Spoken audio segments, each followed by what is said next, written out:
Stop before you sign that franchise agreement. Because in 2026, you are not buying a business. You are buying a 20-year contract that lets a corporation dictate your prices, force mandatory renovations you don't get to say no to, and take a cut of every single dollar you make, whether you're profitable or not. That six-figure franchise fee everyone talks about isn't the real cost of entry. It's the smallest number in the entire deal. We are breaking down the brutal math behind why owning a fast food franchise right now might be one of the most dangerous financial decisions a small business owner can make. And before we get into it, I want to be clear about what this video actually is. This isn't an argument that franchising is a scam, or that every franchisee is doomed, or that the food is bad. Franchising is a real, legal, often genuinely profitable business model. For some people, in some brands, in some markets. What this video is about is the part almost nobody shows you before you sign.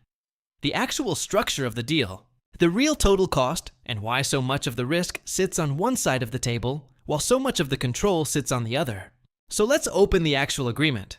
Here's the first thing that gets buried under the marketing. When you see a franchise advertised with a franchise fee of $40,000 or $45,000, that number is doing a lot of work to make this look affordable. It's not the cost of the business. It's the cover charge to get in the door. The real number is total investment. And for a fast food franchise, that includes the franchise fee, but also the real estate or lease improvements, the build-out and construction, the kitchen equipment, the signage, the initial inventory, the technology systems the franchisor requires, and a working capital reserve to keep the doors open while you ramp up to profitability. Add all of that together for a major fast food brand, and you are commonly looking at total investment somewhere between $500,000 and $2.5 million, depending on the brand, the market, and whether you're building new or converting an existing location. Let's model a fairly typical case. $1.25 million in total investment for a single unit. That $45,000 franchise fee is now 3.5% of what you're actually putting at risk. The other 96.5%, over $1 million, is money you are raising, financing, and personally exposing yourself to, in a deal where the franchisor's own exposure is capped at collecting that initial fee. And here's the part that makes this genuinely different from opening an independent restaurant. Almost nobody pays $1.25 million in cash. This gets financed, usually through an SBA loan, and SBA loans on this scale almost universally require a personal guarantee. That means your house, your savings, your other assets are collateral against this loan. If the franchise location fails, you are not just losing your investment. You are personally liable for what's left on that debt. The corporation that sold you the franchise walks away having already collected the fee. You are the one holding $1 million personal guarantee on a business that just failed. That asymmetry, uncapped personal risk on your side, a collected fee on theirs, is the first structural reality of this deal. And it's true before you've sold a single burger.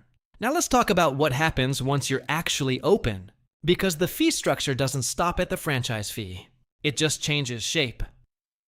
Most major fast food franchise agreements charge an ongoing royalty of somewhere between 4 and 8% of gross sales, plus a separate marketing or advertising fund contribution of another 2 to 4%. Let's say your agreement runs a 5% royalty and a 3% marketing fund. That's 8% of your revenue gone before you've paid for a single ingredient, a single employee, or a single dollar of rent. Here's the detail that matters most in that sentence. Gross sales. Not profit, not net income. Gross revenue off the top. That means the franchisor gets paid whether your location is profitable that month or not. If you have a brutal quarter, rising food costs, a slow season, a construction project blocking access to your parking lot, your royalty payment doesn't shrink to match. It's calculated on whatever came through the register. Full stop. Think about what that does to the incentive structure. The franchisor's revenue is tied to your gross sales and to the number of units in the system, not to your profitability. That means their financial interest is in you selling as much volume as possible, and in there being as many franchise locations as possible. Because both of those things increase what they collect, regardless of whether the individual franchisee is actually making money after their own costs. Their business model and your business model are not the same business model. even though you're operating under the same name. You need net profit. They need gross throughput. Those goals overlap sometimes, but they are not the same goal. And every royalty statement you send them is calculated on their goal, not yours. Here's the part of the agreement that catches even prepared franchisees off guard, usually around year 7 or 8, right when they thought they were finally getting ahead. Buried in most major fast food franchise agreements is a mandatory remodel clause. On a schedule the franchisor sets, commonly every 7 to 10 years, you are contractually required to renovate the location to whatever the current corporate design standard is. Not encouraged to, required to, as a condition of keeping your franchise rights. And these remodels are not cosmetic touch-ups. Depending on the brand and the scope, a full mandated remodel can run anywhere from $150,000 to over $500,000. Financed the same way your original build-out was, meaning another loan, another personal guarantee, another multi-year debt obligation, on a timeline you did not choose and cannot negotiate away from. And it doesn't stop at physical remodels. Most agreements also give the franchisor the right to mandate technology upgrades, new point-of-sale systems, new kitchen equipment for a new menu item, new digital ordering infrastructure, on their timeline, at your cost. Each one of these is individually justifiable as keeping the brand competitive. Stacked together over a 20-year franchise term, they add up to a business where a meaningful share of whatever profit you generate in the good years gets pulled back out to fund reinvestment cycles. You don't control the timing or the cost of. This is the part of the deal that most resembles the trap we've covered in other business models on this channel. You are never actually done investing. The moment you think you've paid off your build-out and you're finally banking real profit, the remodel clock is already running toward the next mandatory number. Now, let's talk about what's actually happening to the profit that's supposed to be left over after all of that.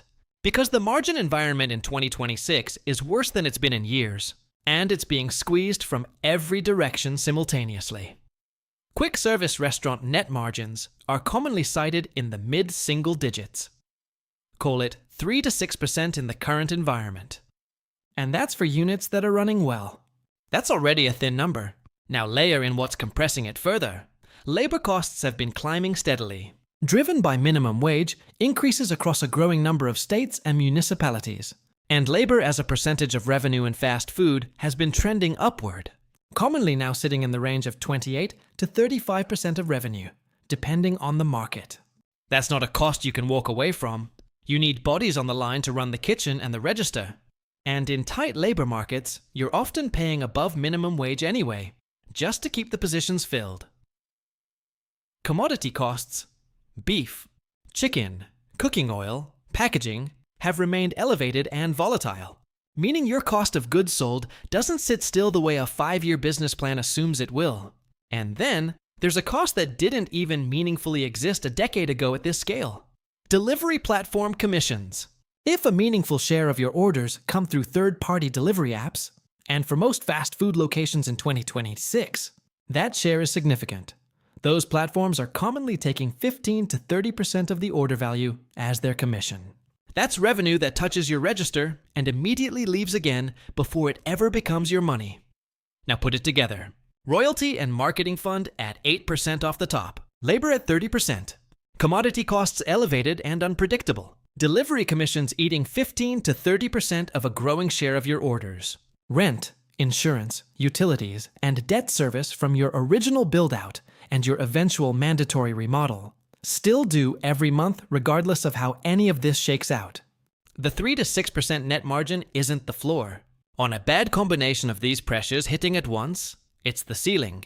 And plenty of franchisees are operating below it. Let's stop talking in percentages for a minute and build one real unit in dollars, so you can see exactly how all of this lands on a single bottom line. Model a location doing $1.5 million in annual revenue. A solid, well-performing unit, right in the middle of what a major fast food brand typically reports per location. Start subtracting. Royalty and marketing fund, 8% off the top. $120,000, gone before you've bought a single ingredient. Cost of goods, the food, the packaging, the paper, running around 30% for a typical fast food menu, $450,000. Labor at 30%, the number we walked through earlier, another $450,000. Rent and occupancy costs, commonly 8% for a location with the traffic this business model needs, $120,000. Delivery platform commissions. Say 20% of your orders now come through third-party apps. At a 25% commission on those orders, that's another $75,000 evaporating before it ever becomes your money. Everything else, utilities, insurance, routine maintenance, local marketing, credit card processing, point of sale fees, call it 10%, $150,000. And debt service on your original build-out loan, plus setting aside a reserve for the mandatory remodel that's coming, whether you're ready or not. At 6%, $90,000. Add up everything we just subtracted. 8%, 30%, 30%, 8%, 5%, 10%, 6%. That's 97% of your revenue, gone, in a location that is by every external measure doing well. That leaves 3%. On $1.5 million, 3% is $45,000. That is the entire annual return on a business you personally guaranteed $1.25 million to open. Now here's the number that actually tells you whether this was a good investment. Divide your total personal exposure by that annual return. $1,250,000 divided by $45,000 a year is just under 28 years.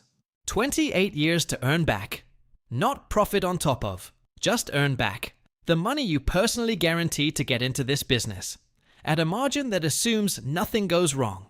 Your franchise agreement runs 20 years. At this margin, the math says you'd need to run longer than your own contract term, just to break even on the initial investment, before your very first mandatory remodel resets part of that clock all over again.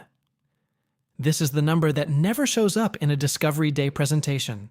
Because no Discovery Day presentation shows you a 28-year payback period against a 20-year contract. But it's what the actual math says when you run every line item at realistic, commonly cited numbers for this industry in this environment on a location that's performing well. This isn't the disaster scenario. This is the base case. Here's the piece that makes all of the above so much more dangerous than it would be in an independent business. You can't just decide this isn't working and pivot. Most major fast food franchise agreements run for a term of 20 years. 20 years, during which you are contractually bound to operate under the franchisor's rules, sourcing requirements, pricing guidance, and remodel schedule. Want to sell the business before the term is up? You typically need the franchisor's approval of the buyer, and they can reject a sale that doesn't meet their standards, for reasons that may have nothing to do with what's actually best for you financially.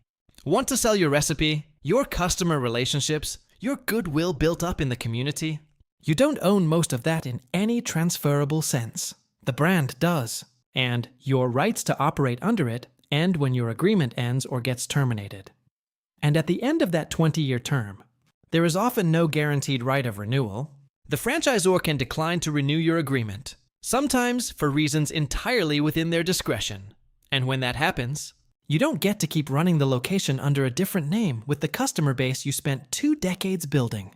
The brand, the location standards, and often even the real estate lease structure revert to terms the franchisor controls. 2 decades of 60 and 70-hour weeks. And the thing you built can end with a letter you didn't get to negotiate the terms of. This is the structural reality. Underneath the phrase own your own business, which is the exact phrase most franchise marketing leans on hardest. You own the operating rights, for a fixed term, under someone else's rules, with your own assets personally guaranteeing the debt that made it all possible. That is a meaningfully different thing than ownership in the way most people picture it when they imagine walking away from a corporate job to run something.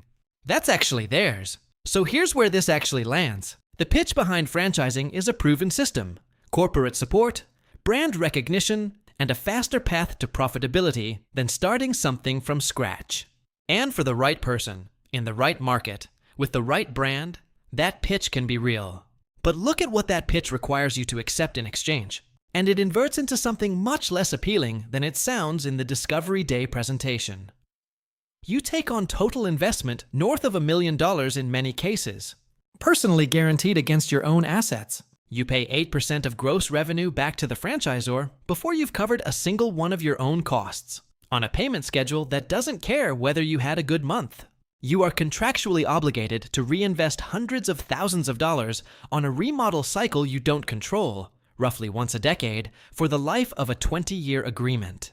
You're operating in a margin environment in 2026 that's being compressed by labor costs, commodity costs, and delivery platform fees simultaneously, leaving you somewhere in the low single digits of net margin on a good year. And at the end of it, the thing you spent 2 decades building isn't fully yours to sell, transfer, or even necessarily keep operating on terms you control. That's not a description of ownership. That's a description of a very expensive, very long-term operating license with almost all of the downside risk sitting on your side of the table. And 2026 specifically makes this a harder version of that deal than it's been in years. Higher financing rates on the debt you're personally guaranteeing, a tighter labor market driving up your largest controllable cost, and delivery platforms taking a growing cut of a growing share of your revenue before it ever reaches your account. If you're looking at a franchise disclosure document right now, this is the math to actually run. Not, do I believe in this brand? But what does my total personal exposure look like on $1 million plus personally guaranteed investment against a net margin that's already thin before the next mandatory remodel comes due? If you haven't run that version of the math, you haven't evaluated this as an investment. You've evaluated the Discovery Day presentation, and the presentation is not the deal. If you're in this model right now, or seriously considering it, I want to hear where you land. Drop it in the comments. And if you want the follow-up on which franchise structures are actually built more fairly, and what to look for in an agreement before you sign anything, let me know, because a better version of this deal does exist. It's just not the version most franchisors are leading with.